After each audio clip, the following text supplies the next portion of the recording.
పిచ్చి నా కొడుకుల గురించి మాట్లాడే ముందు ఒకసారి వీడియో చూడండి. ఈ పాప పేరు పునర్విక. ఈ పాప బతకాలంటే ఒక ఇంజెక్షన్ కావాలా. ఇంజెక్షన్ కాస్ట్ వచ్చేసి 16 కోట్లు. చాలా మంది నాకు రీల్స్ షేర్ చేశారు పాప గురించి వీడియో చేయి అని.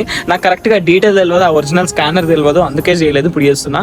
మీరు రోజు తాగే ఒక సిగరెట్ చాయ్ ఎంత వీలైతే అంత, మీకు ఎంత అనిపిస్తే అంత, ఒక 10 రూపాయలు 20 రూపాయలు ఏదో ఒకటి సహాయం చేయగలిగితే ఆ పాప లైఫ్ సేవ్ చేసిన వాళ్ళని అవుతాం. మీకు తోచినంత సహాయం మీరు చేయండి. స్కానర్ ఇక్కడ పెడుతున్నా, మీకు ఎంత అనిపిస్తే అంత హెల్ప్ చేయగలరు.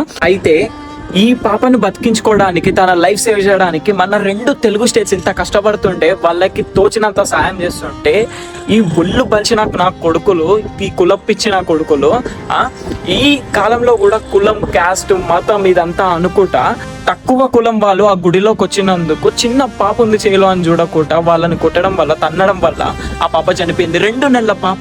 ఇక్కడ ఒక పాపని బతికించడానికి ఇంతమంది ట్రై చేస్తుంటే వీడు కాలుతో దాన్ని ఒక పాపని చంపేసాడు. వాడు ఇంకా సర్పంచ్ అట ఆ ఊరికి. ఇలాంటి వాళ్ళని సర్పంచ్ ఎట్లా అనుకుంటారు? దట్స్ ఇంత కులపిచ్చి అంటారు, నాకు అర్థం కాదు. 2 నెలల పాపరా, ఒక పాపను బతికించడానికి ఇంతమంది ట్రై చేస్తుంటే వాడు ఈజీగా ఒక పాపని కాలుతోందని చంపేసాడు.